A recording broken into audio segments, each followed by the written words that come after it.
papers to give you more detailed idea about how to do the generative retrieval. This first paper is from the NIPS 2022. So it's called Transformer Memory as a Differentiable Search Index. Okay, so I think it's, we can treat it as a pioneer paper that design an end-to-end model and use the language model to do the information retrieval. Their model's name is called DSI, means Differentiable Search Index. Okay, so DSI will directly map your query to a document ID through the conventional model, sequence-to-sequence encoder-decoder architecture. And all the corpus information, the document contents are encoded into the LLM model parameters, and they use the bin search to produce the document ID. So you can regard it as a first case by using the generative index of the natural question dataset, and then get a significant improvement on this dataset.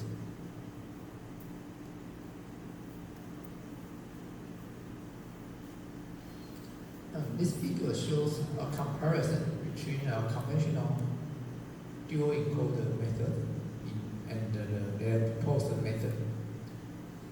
So at the upper part, you can see it's a dual encoder architecture. You have a query and some data sets as your document in your corpus.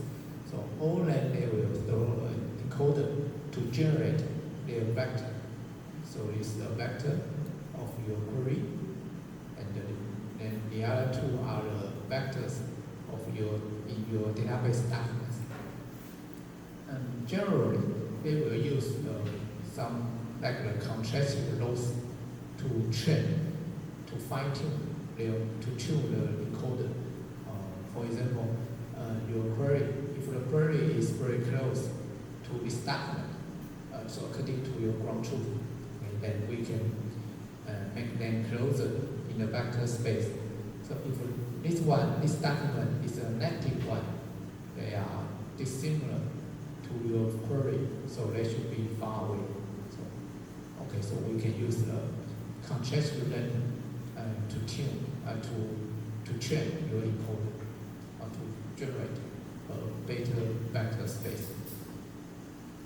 So after you train your encoder finishing, then in retrieval, given a query and of your test data, throw the encoder and we generate this vector, and this vector will compare to perform the inner product here, like the inner product, maximum inner product to do a ranking.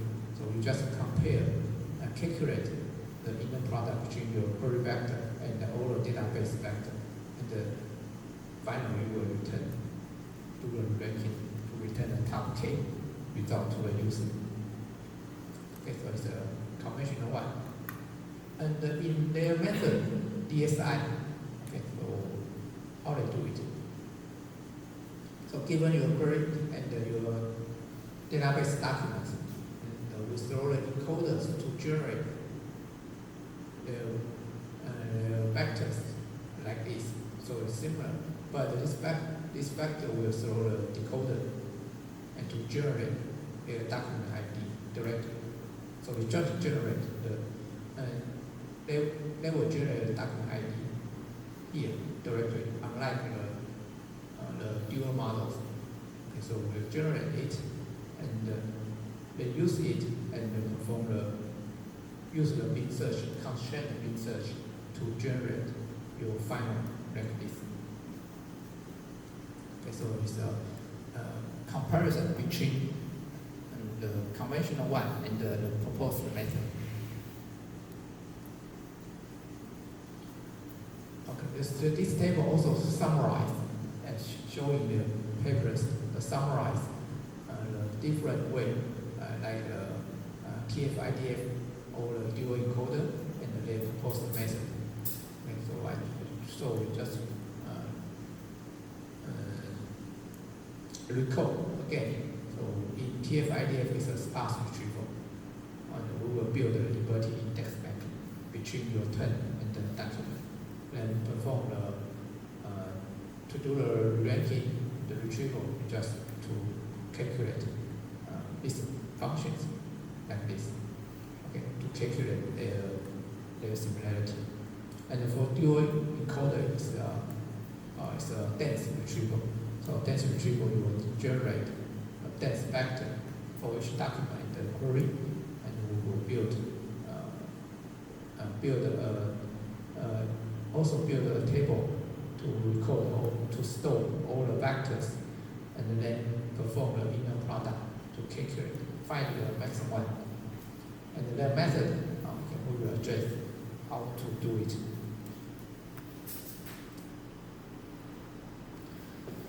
Okay, this paper mainly focuses on how to design a good index strategy.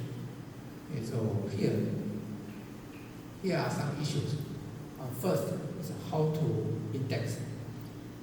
In their method, the index you can divide it into 3 steps. First is from your inputs to target. So it means given your document, you just turn these tokens, the contents, into a document ID. And then the document ID, we can further, in the second step, we can further use the targets to inputs.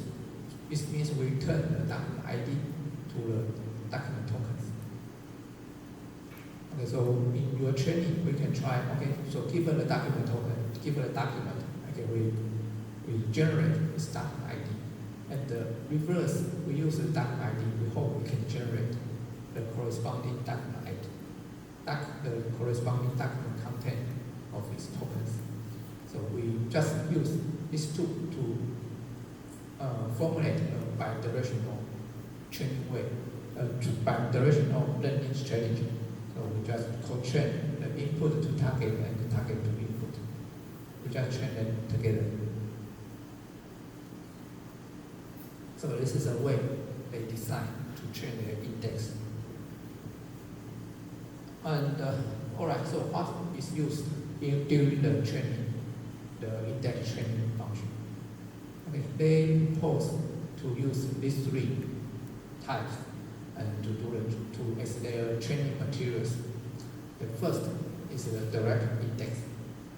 In direct index, they just take the first tokens of this document and use just the tokens to associate, use them to generate the document ID. And second is a set index.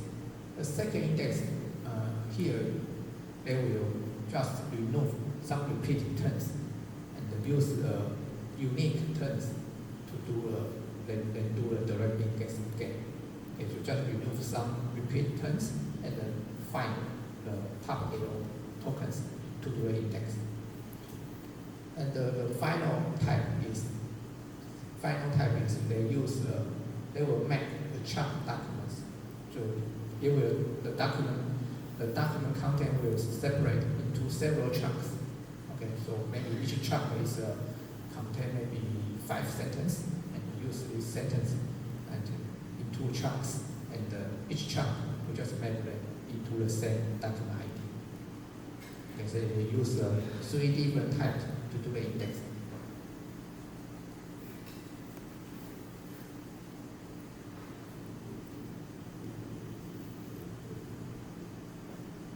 Next, I will show you how they design their document ID.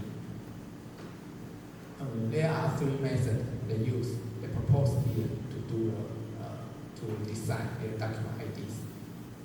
First one is unstructured atomic identifiers. Okay? This idea is very simple. Just assign each document with a random integer as your identifiers. Okay? So it's a very simple way. It's a random, unique integers to assign to each document. And they will learn to train after you assign a random document ID to a document, and then we can try to learn their association by using this function. Okay, so this is the W is the vector of all the documents in your database, and the H is your encoder list, and the last hidden layer of your encoder. Okay, so you just tie them together, and then we can calculate. Because it's your encoder list layer, and the time with your vectors of your documents, so you can then through the softmax, you can compute the probability between each document of the given as a given query vector.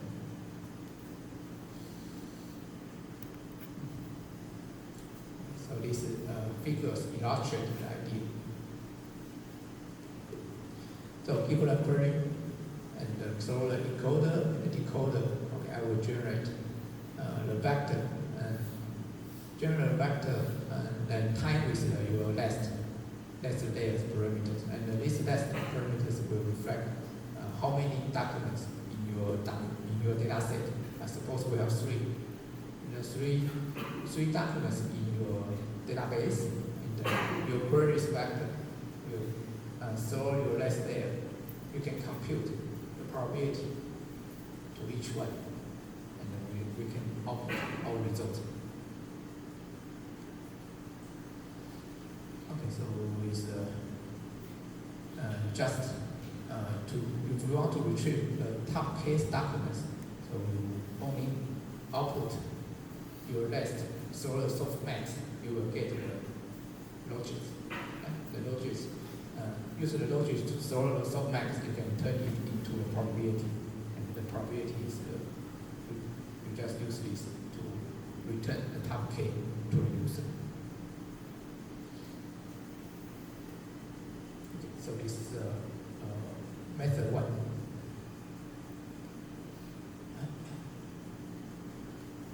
Method two, try to improve they don't want to use, if you use just a random integer as the document ID, actually is the performance is not good. Later we will see the experimental result. Okay, so they propose the second method. Okay, it's called a naive structural string identifier. Okay, the idea is like this. You just treat the document ID. You see, it's a very long, content, a long string. You can separate the string into here into 3 segments. So the document ID is 2, 4, 3, 1, 6, 8, and we can this document ID is through the encoder. Okay, so we can try to use separate it into several segments like this. So this means we can treat this identifier into a tokenizable strings. For example, this one, you can, based on this document's content, to generate this document ID like this. The first ID is 24, and then based on 24, its next document ID is 316, and based on these two, you generate its third document ID is 8. Okay, so you can combine them together. This combined concatenate together is the unique document ID for this document. So given the document, you just use the autoregressive way to generate the document ID one by one. Also, it's unlike the previous one. This one is basically it's like a classification work, right? So you just predict what document has the highest probability. It's like a classification. But here, we try to use the language models characteristic, so use the auto-regressive way to generate the document ID. So this is called method. So we will decode the document ID string sequentially, one by one. And here they also use the bin search to constrain to predict will keep several best document IDs to the user.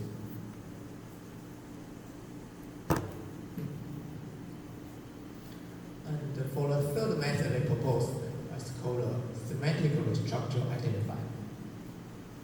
Here is their algorithms. Algorithms can be, I summarize their steps here. Okay, so in this method, it's called because it's called a semantically structured document ID. So it means this document ID is also generated one by one, but each document ID they have some semantics inside. And how do they formulate and to embed the semantic in the document ID? Okay, so the idea, basically follow these two properties. First, the document ID should capture some semantic information. Okay, I think it's reasonable. And second, the document ID should be when you search your document ID in the document ID space, the space should be reduced to narrow down.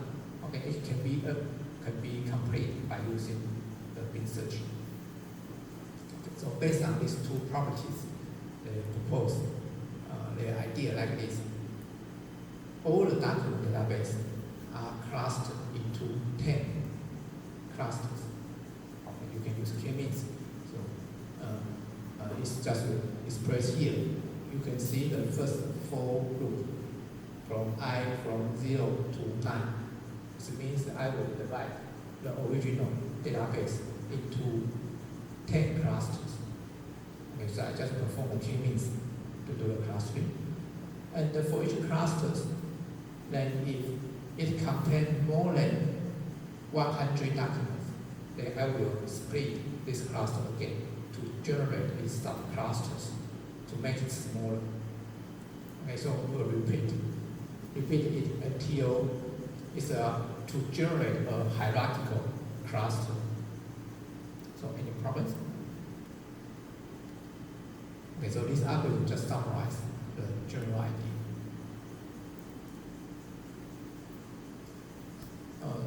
We call this clustering because we group a similar document together, so we can treat.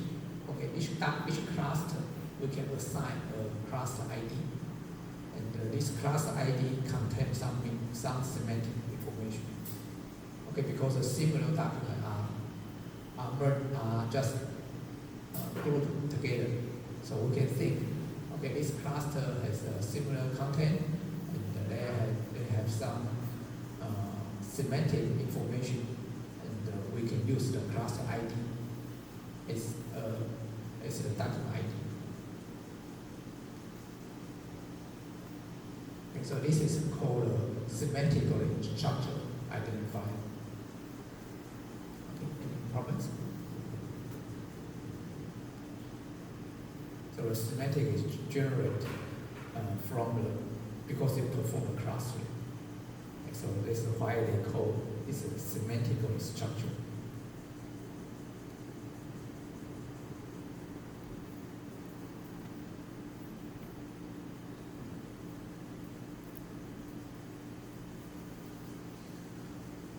Figure 2 in their paper, they give an example to show the hierarchical clustering process.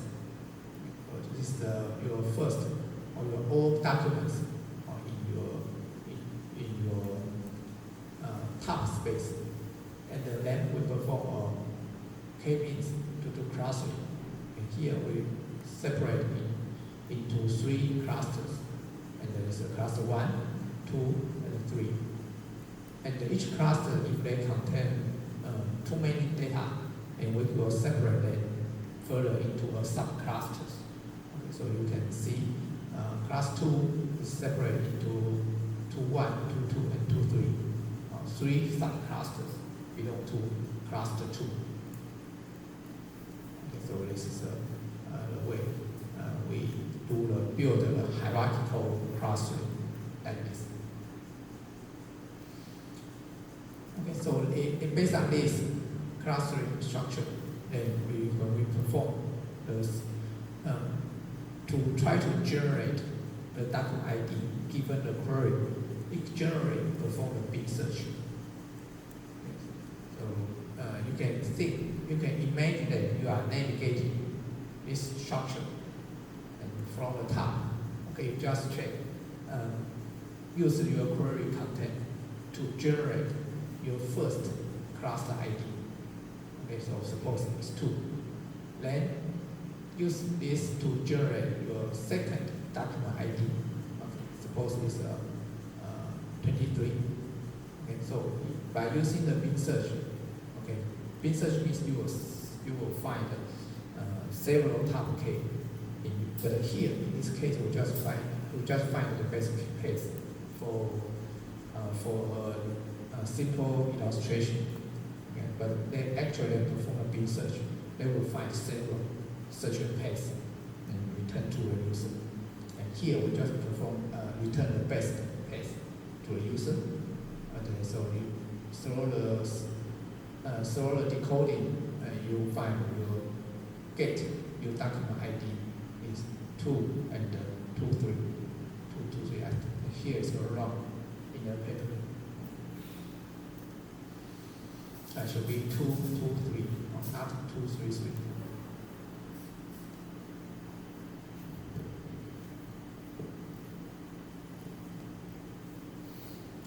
Okay, any problems? You just navigate this cluster structure and to decode. It's generally follow the autoregressive way to generate your document ID one by one.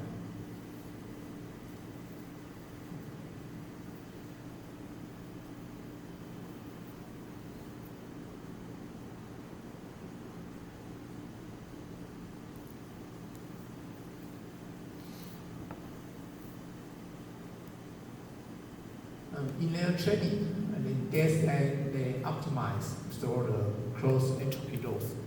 Okay, you can, because finally you will predict which cluster ID or the document ID is correct, is relevant to your query. Okay, so you just can formulate it into a closed entropy loss to see if their probability is high, should be high at some relevant documents.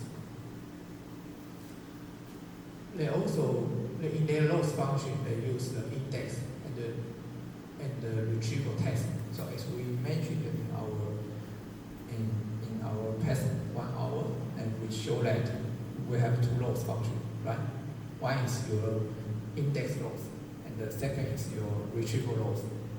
So their method, they try to integrate the index loss and the retrieval loss together and co-train, like multi-test learning. But here, their method, they are criticized as they put more focus on retrieval test. So retrieval test is the most important, dominate the whole process.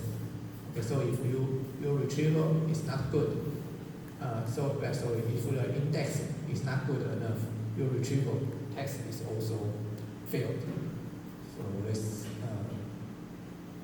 is the problem proposed in this method.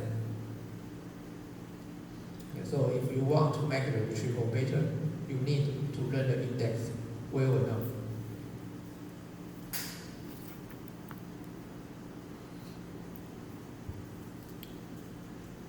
Okay, so it's the first paper. And the second paper is just a follow of the first paper. Okay, so later we will show in the result, they compare the first paper and this paper to see what they improved it. Second paper is called Ultra. They give a name of the system. It's an ultimate retriever corpus with a model-based indexer. Okay, so this paper is only put in archive 2022. In this method, they propose enhanced semantics to generate document ID. And also, they propose a 3-stage training workflow to make your result a bit more accurate.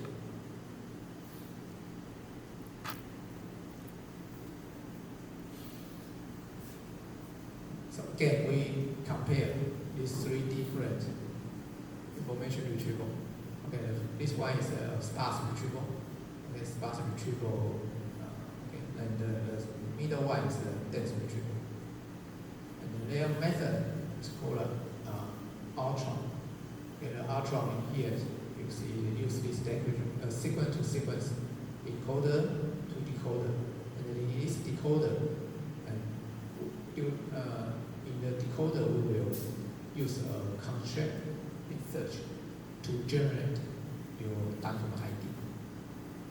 To generate is follow the first paper's method, but their improvement we will address later.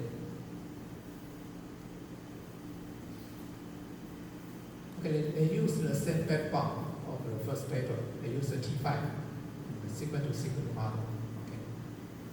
To compute the scope between the query and each document expressed in this way. In the constraint bin search, the goal is to ensure the generated document ID is in a prefix space. Okay, so make sure the generated ID actually exists in your corpus, in your document ID space.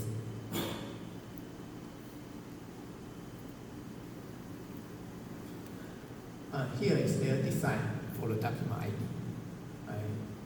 First one is keyword-based identifiers. In the keyword-based identifiers, they will use the document URL and the title to generate.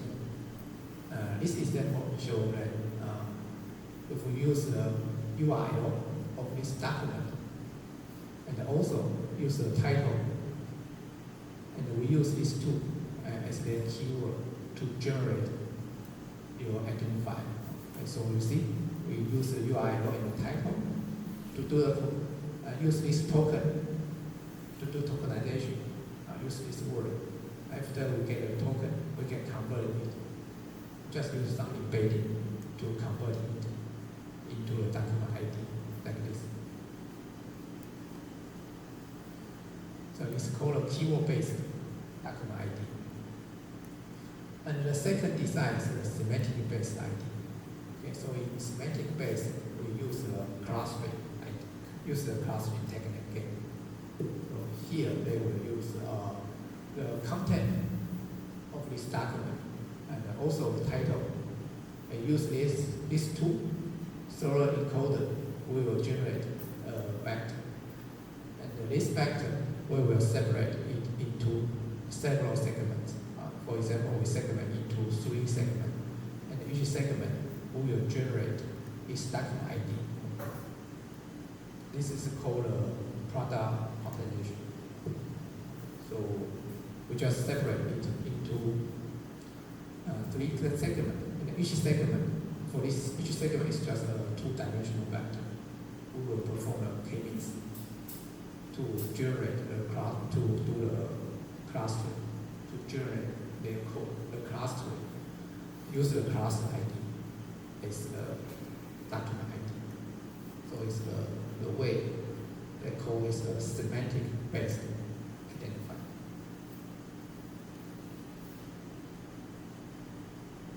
Okay, so I think the idea is very similar to the first paper. but here they just add one more idea called product population to make the space smaller into several segments. And each segment will perform k-means clustering individually.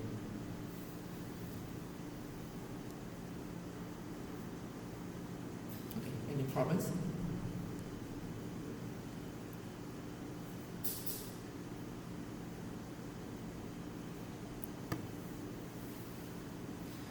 Okay, so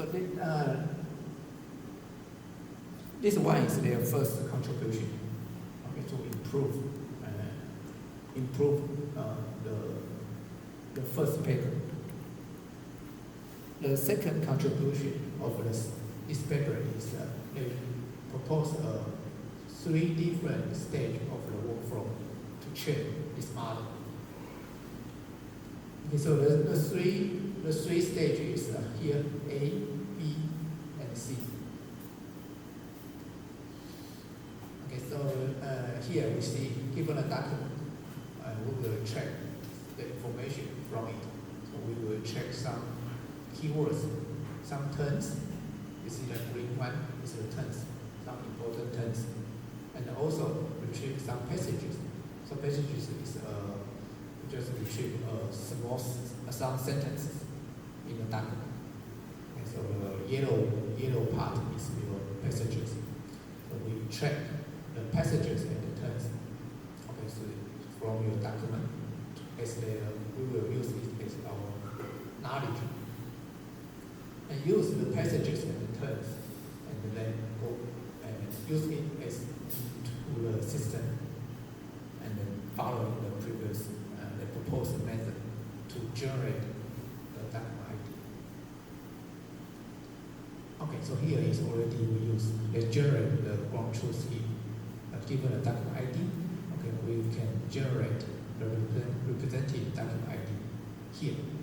So in their stage A, this training process, okay, they will first use some partial information like passages and terms extract from the same document, and we hope using this fraction information can generate the same document ID. Okay, so it's the first training phase they used. It's called a general pre-training. Okay, any problems? They will apply this training first to train their ultra model, and after it, then we go to the second stage. It's called a search-oriented pre-training.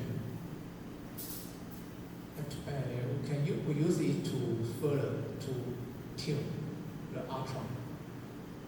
How to do it? Okay. We take the document tool and use this document tool to generate some queries. It's called pseudo queries. There are some tools can help you to do it. So it means I give you a document. Please use this document to generate some queries related to this document. Okay, so you can use such a tool to automatically generate some queries. It's called pseudo queries. I have to mention that in their experiment, their database is a query answering data set. So it's reasonable they try to, okay, maybe we can, based on this document, I can generate some queries automatically, and then use this query as my ground truth. Because these queries, you can use this query like this. So does the brain die at a heart attack, or it's generated by using some tools. We call it pseudo queries, and this pseudo queries answer is this document ID. It's document tools, document ID. Okay, so we already have generate the label. Okay, so use this tool, we can train again. Use this query and solar ultron to generate document ID to see it's correct, it's correspond to this one. Okay, so it's a second phase, second stage training. Use a pseudo query to train again. And finally, it's called a supervised fine-tune. It's the last step. And in this last step, they will use the ground truth query provided by this QA data set. So this QA data set also provides a training data set, a query answering these pairs as the ground truth. So the final stage we will use the ground truth provided by the data set to train again. And to see it's a real question provided by the data set. So how did brain peel and die? So use this, and the correct answer is this ID. So input it, and the general ID should be the same as the document. So through the three stages, you can think it's from coarse to fine tuning to tune the proposed Artron model. Okay, so this is what they call the training workflow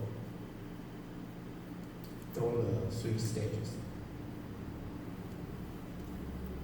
Any problems?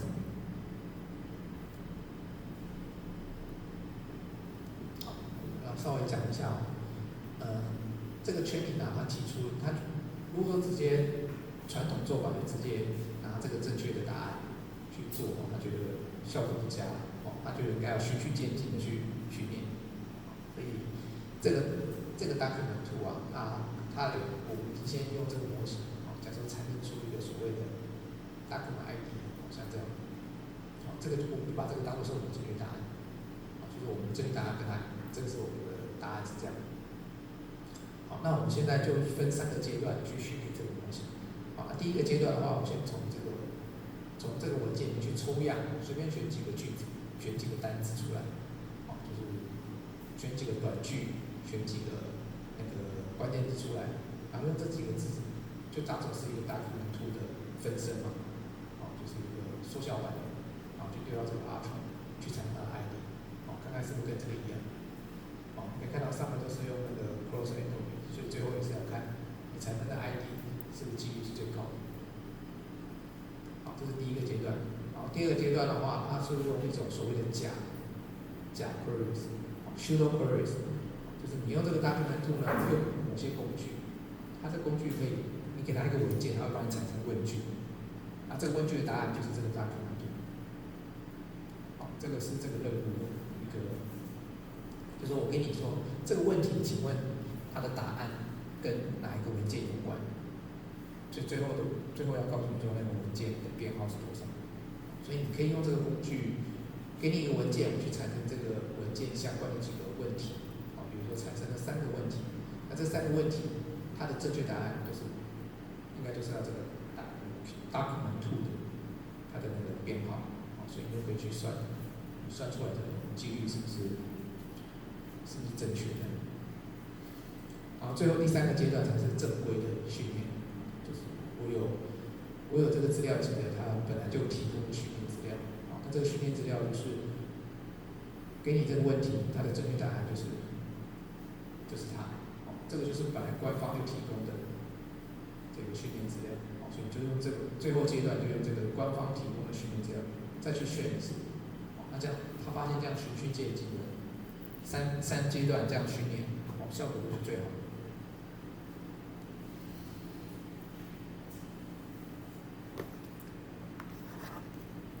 好，这样同学有没有什么问题 ？Any problems?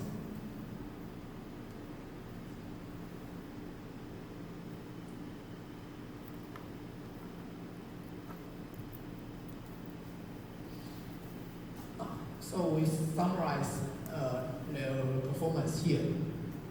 The Artron proposal is here. You see the Artron URL, Artron PQ, and Artron Atomic. They propose the 3 methods here. And the DSI is the first paper, and DSI semantic, DSI atomic. So all these are belong to end-to-end retrieval. And for the others, like a sparse retrieval and a dense retrieval, they also compare in this table. And the data they use is, the data set they use NS macro and the natural questions. They are all the question answering data sets. For the accuracy, they evaluate the R at 1 is recall at the first position, recall at the fifth position, the top 5 position, and then recall at the 10, top 10 position. And the MRI is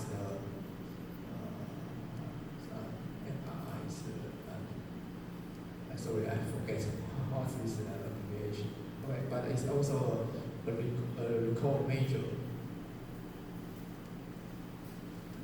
Okay, so we can see the performance.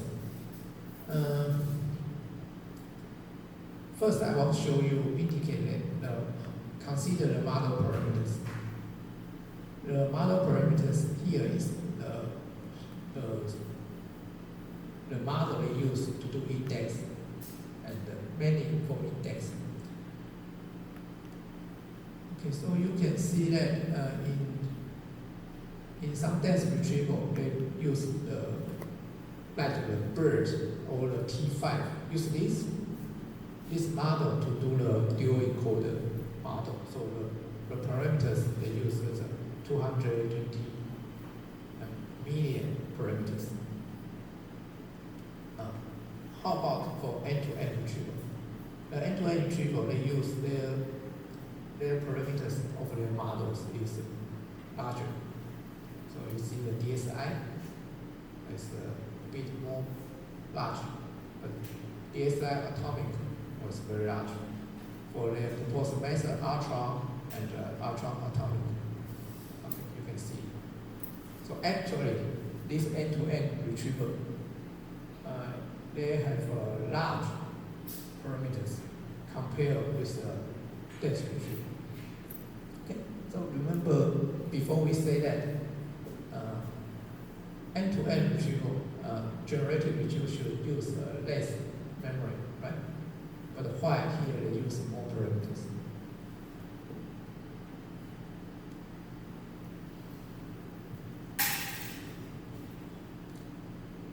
So this is because in their model, they have to memorize all the document content and the document ID to memorize it. So they all just store all the information in their model. But in dense retrieval, okay, so in this model, this is the model only for encoder. But in end-to-end retrieval, it's including the encoder and the decoder. So actually, the size is doubled in some models like this. But for dense retrieval, this model is only the size of the encoder. Okay, they don't need to memorize the decoder part. Okay, so it's encoded, so it's quite small. But the total memory is still, if you use dense retrieval, the total memory used is still larger. Why? Because we have to, for the dense retrieval, you have to keep, this is the model used for index, only for encoder, for index. But you have to also to keep another database, is your dense vector. You have to keep all the dense vector to do ranking. So this is in dense retrieval, so you have to consider not only the encoder's parameters, you have also to store an extra memory of your whole row vectors of your document. Also, that's why if we add all the document row vectors together, the complete memory will be higher than end-to-end retrieval. 我再说一次啊，刚才我说的不是很英文没有说很精准啊，就可能大家会觉得奇怪，说为什么这边参数量好像比 dense 的 retrieval 是比较少的，然后 end-to-end 的 retrieval 是比较多的，因为 end-to-end 的 retrieval 它是包含 encoder 跟 decoder，那 dense retrieval 它只有做 encoder， 它只是把那些文件做编码，就是做一个有点像是做一个产生一个它的 representation vector representation， 它只做这件事情，所以它参数量就通常比较少。但是整体的机体用量还是 dense retrieval 是比较多的，因为你把那些大屏转换成向量，那你就把这些向量存起来，你要存在你的记忆体。我们传统的这种就是 dense retrieval， 它有一个阶段叫 re-ranking，re-ranking 就是你要把 query 跟所有 database 的资料再做一次计算，看看谁的相似度是最高的，叫 re-ranking。你那个 re-ranking 的部分，你要做这件事的话，你就要把资料库里面所有转换出来的 vector 全都存下来。所以你就是用这些 encoder 转换出来的那些 dense vector， 你全都要存下来，存在你的记忆体里面，那个量就很大。那为什么这个 end-to-end retrieval 不用？因为它把那个 encoder、decoder 全都，它把所有的内容跟它对应的 document ID 全都存进它的这个模型里面，它都存进去了，所以就是 all in one。全部存起来，所以它最后就不用做 re-ranking， 它省掉 re-ranking 的机制。你不用做 re-ranking， 就不用存这些所有的这些文件的这些向量，你就不用存这个东西，它已经都被记起来，记在你这个 end-to-end 的模型里面。所以总记忆体的用量还是 end-to-end 那个用量是比较少，只是参数量看起来这样比较多。就是模型的参数量比较多，可是整体的记忆体用量是比较少的。这个关键是在这边。希望同学们可以就是理解。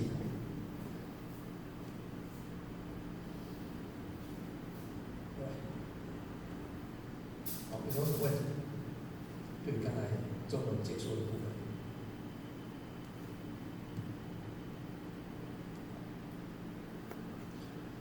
Okay, so you can see, then we can see the result. Okay, the last one, okay, performs very good. You see, so this is an atomic. Okay, so ultra atomic is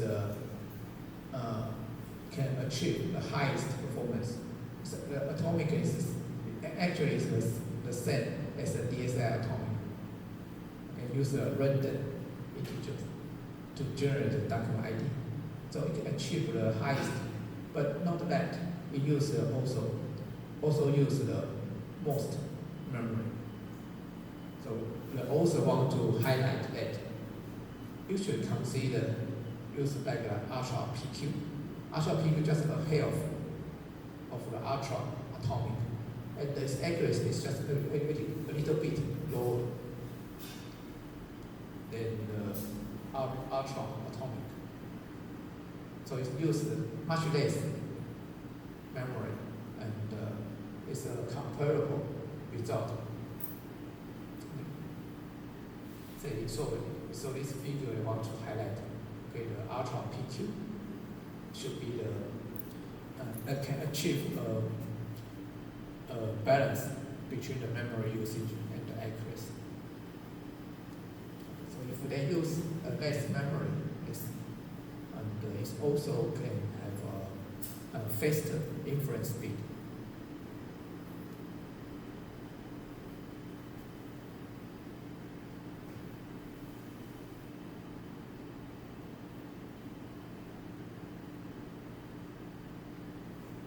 So it's for the NS micro, but for the natural questions, also you see is some of the methods like the ultra UIO can achieve also a very good result. And so under two different data sets, their proposed methods can both outperform the others.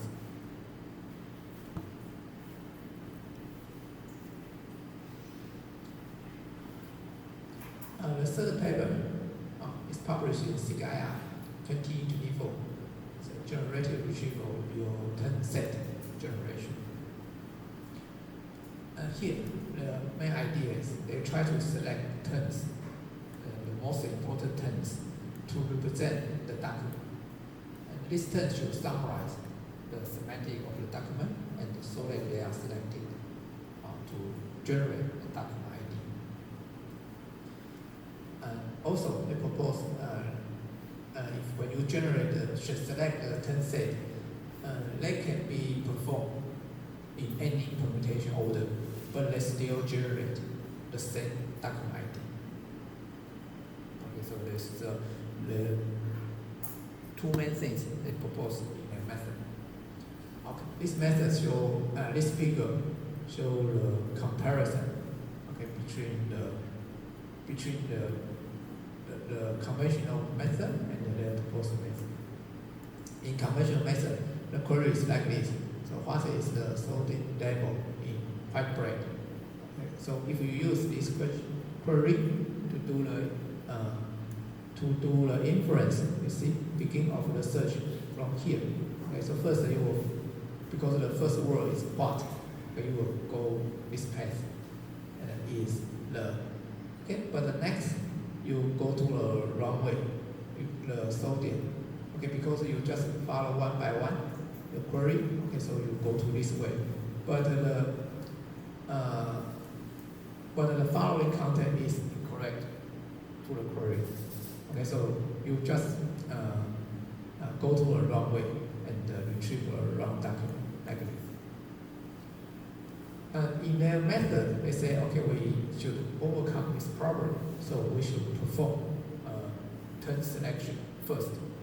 So each query and the document for them we will select important terms. So here you see, beginning of the search to do